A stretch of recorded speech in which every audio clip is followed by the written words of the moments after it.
En esta segunda clase de esta sección vamos a realizar la primera conexión a un origen de datos.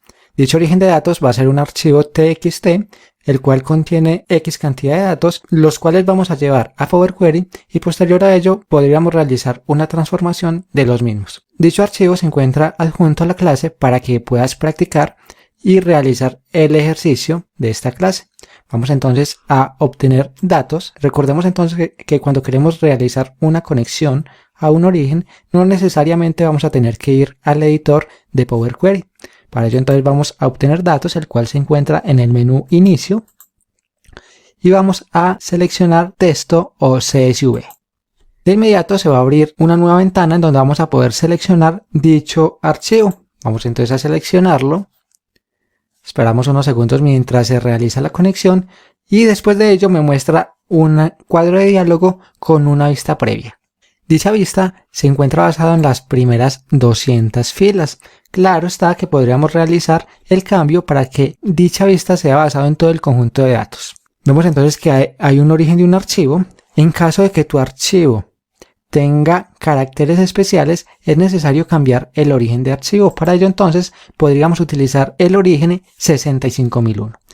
Es decir, que dicho archivo va a reconocer los caracteres especiales como el backslash, el underline. Para ello entonces, como lo decía al principio, debemos de seleccionar el formato 65001. Vamos a buscarlo. Lo seleccionamos. Seleccionamos también el delimitador. En este caso me está seleccionando punto y coma, pero por lo general los archivos de texto pueden venir separados entonces por un tabulador, por una coma, inclusive por 2 puntos o por un espacio. Todo ello dependerá cómo se encuentre dicho archivo. En este caso entonces dejamos punto y coma y vamos a dar clic en cargar. Cuando damos clic en cargar, dichos datos se van a cargar tanto en el editor de Power Query y luego de ello se mostrarían en Power BI. Esperemos que procese. Listo. Ya en este caso, entonces ya todos los datos se encuentran cargados. Pero ¿qué pasa si tú quieres, por ejemplo, realizar algunos cambios en dichos datos? Para ello, entonces, tendríamos que ir al editor de consultas. Vamos entonces a editor de consultas y editar consultas. En la parte izquierda, o sea, donde en este panel de consultas, vamos a encontrar cada una de las conexiones que tenga este archivo. En este caso, este archivo solamente tiene una consulta, la cual es extraer los datos de un archivo TXT.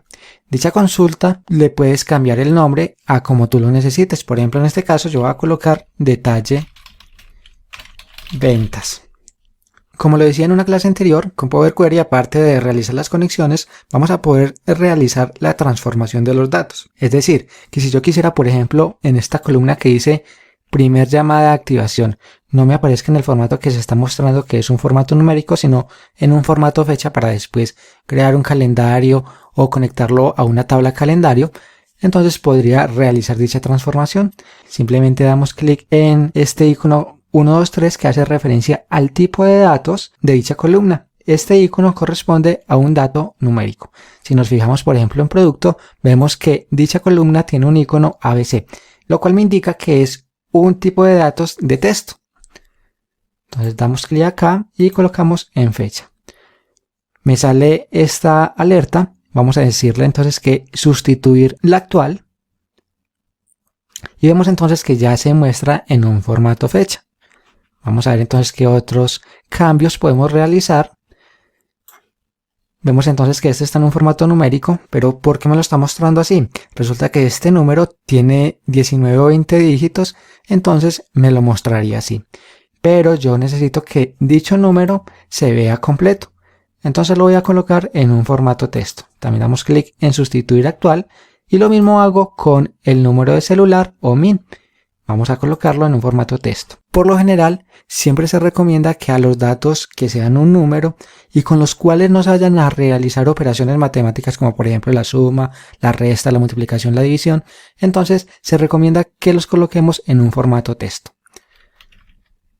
Vemos entonces aquí que hay unos nulos, los podemos dejar así, eso me está indicando que está vacío. De esta manera ya podríamos decir que tenemos entonces la tabla un poco más estructurada y más organizada, y podríamos llevar todo esto a el modelo de datos de Power BI. Para llevarlo simplemente es dar clic en cerrar y aplicar. Una vez hacemos esto, entonces vamos a contar con toda la actualización acá en la parte de campos de dicha tabla. Vemos entonces que me muestra la cantidad de megabytes que pesa esta base de datos y también la cantidad de registros.